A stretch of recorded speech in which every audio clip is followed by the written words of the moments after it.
Olá, eu sou Angela Brum, fundadora do ABA Academy, Escola de Gestão e Estratégia, e vim nesse momento convidar você a acompanhar a nossa jornada. Qual é a proposta do ABA Academy? É que você possa entrar num processo de autoconhecimento, conteúdo sobre estratégia e gestão e, acima de tudo, um autoconhecimento pessoal. Então saia na frente, nos acompanhe, nos siga e venha conosco nessa jornada. Você faz parte dela.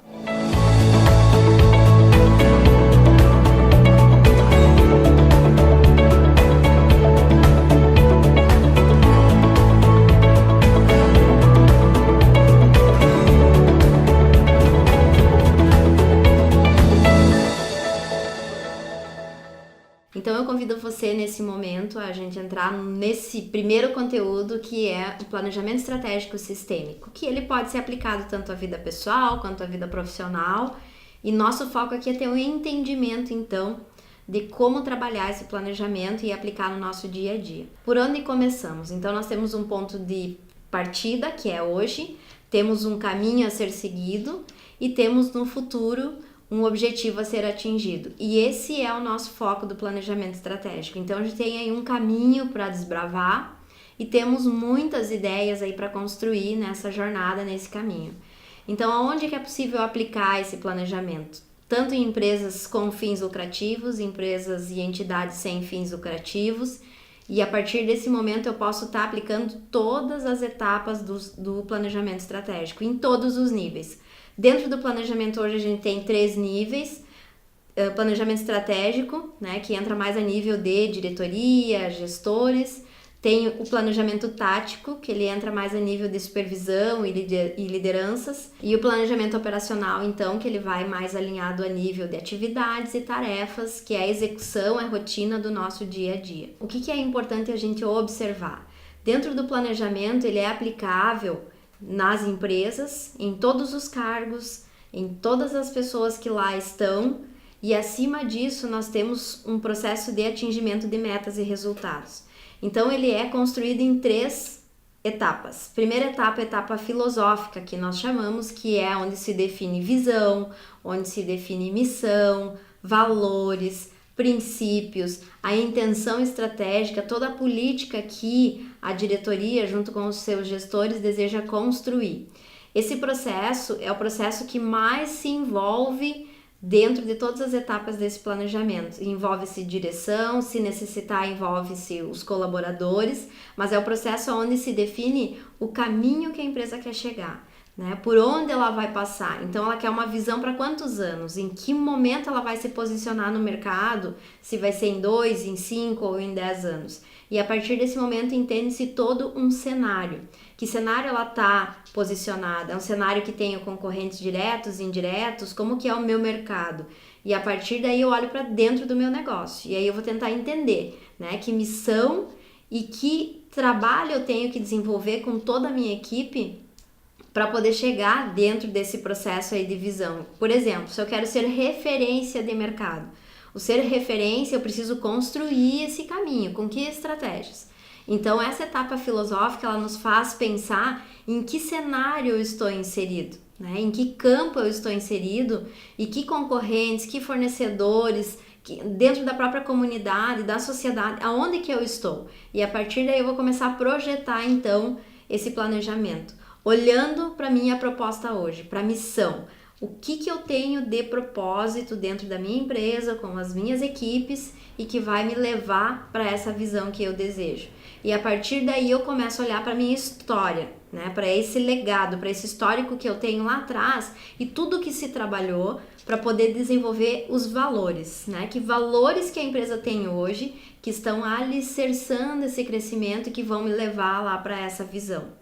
E a partir do momento que eu tenho claro, então, a visão, a missão e os valores, eu olho para a minha intenção. Qual é a intenção estratégica que se tem dentro dessa empresa para poder crescer e expandir ou ela se consolidar? E aí vai muito de cada empresa essa definição. A segunda etapa é uma etapa que nós chamamos de analítica.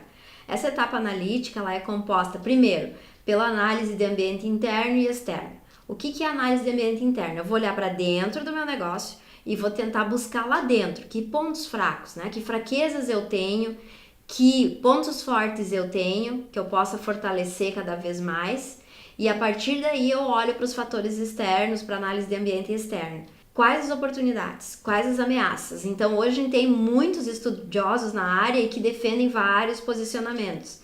Eu tenho estudiosos que defendem que é uma análise SWOT, que nós chamamos, e na análise SWOT, então, nós temos a outra possibilidade, que é fazer uma releitura do nosso negócio a partir de todas essas variáveis que estão inseridas. Então, ou eu uso uma análise interna, relaciona com a externa, ou eu uso o contrário, eu vou olhar para a externa e relacionar com a interna.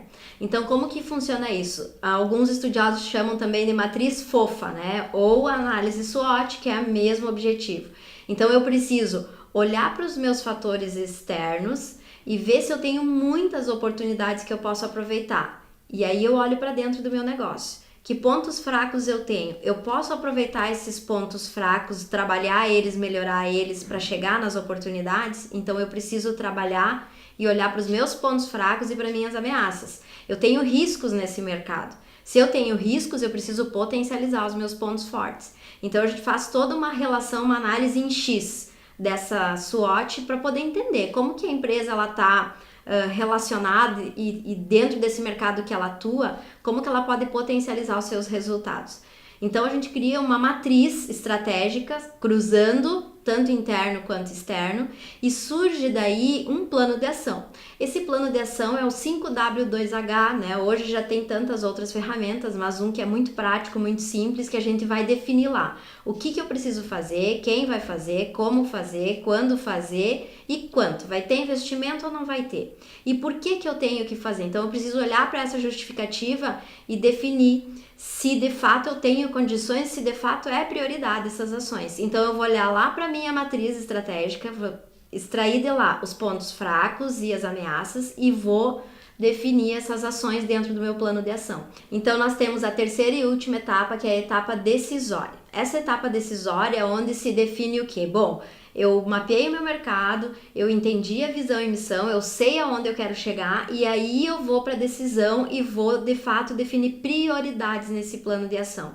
Então eu vou definir a partir dos objetivos, que objetivos eu quero, que metas eu quero, isso tudo sempre em conjunto com direção, gestores, liderança, supervisores, pessoas que estão dentro desse processo e que têm condições de construir essas melhorias e ao mesmo tempo pessoas que vão estar executando com suas equipes, lembram lá? O nível estratégico, o nível tático e o nível operacional. Então em todos os níveis vai ter que descer essas ações e aí entrar um processo de construção. Então o que acontece? Nessa etapa decisória eu vou definir lá os objetivos, as metas, as ações como prioridades e a partir de então eu vou olhar o que de fato importa para o meu negócio. Quais são os fatores essenciais do meu negócio que vão permanecer independente do objetivo aonde ele quer ir. E a partir daí eu vou fazer o quê? Hoje nós temos no mercado ferramentas que é possível fazer toda uma análise de indicadores. Então para cada ação que eu tenho definida no meu plano eu posso definir indicadores e a partir daí medir resultados. Esses resultados, então, existem após a definição do planejamento, um processo que a gente chama de painel de gestão à vista. Eu posso, uma vez por mês, a partir desses indicadores, fazer uma análise. Estão atingindo a meta ou não estão? Se não estão, entra com um plano de ação. Se estão, ótimo, vamos para o próximo nível. Então, o planejamento, uma vez criado, eu posso estar criando métodos para revisar ele semestral, anual e, ao mesmo tempo, construindo esse planejamento, o que é possível fazer? Que todos os gestores, uma vez por mês, se reúnam e apresentam os seus indicadores com os seus planos de ação e com as suas estratégias e prioridades. Então, esse é a grande metodologia do planejamento estratégico, Então, ela está estruturada nessas 3 etapas. Resumindo, nós temos a etapa filosófica, onde eu defino todos o histórico e as estratégias. Temos a etapa analítica, onde eu vou olhar para o meu mercado externo e para o interno, análise de ambientes, e eu tenho a terceira etapa que é a decisória, onde se define as estratégias e a partir daí vai para um processo de melhoria contínua. E aí entra então o que nós conhecemos como um processo de gestão de indicadores, que é o que vai garantir que de fato esse planejamento ele está sendo monitorado, ele está sendo executado e tem condições de dar grandes resultados. E é bem importante realizar essa análise de indicadores. Por quê? Porque eu vou ter um acompanhamento das prioridades das ações e, ao mesmo tempo, monitorar. Está se chegando ao resultado ou não? Se não está se chegando ao resultado, precisa se definir planos de ação. E aí entra a responsabilidade do gestor junto com a sua equipe e diretorias. Então, a busca é contínua pela performance, pelo resultado. E aí, o seu conteúdo de planejamento estratégico já está assimilado? Já está com o planejamento estratégico feito e elaborado? Se não tiver, não tem problema. Aproveite esse conteúdo para construir. Se você tiver, então, inscreva-se no canal, compartilhe com seus amigos, com seus colegas e nos acompanhe nessa jornada e saia na frente em cima do planejamento. Conto com você!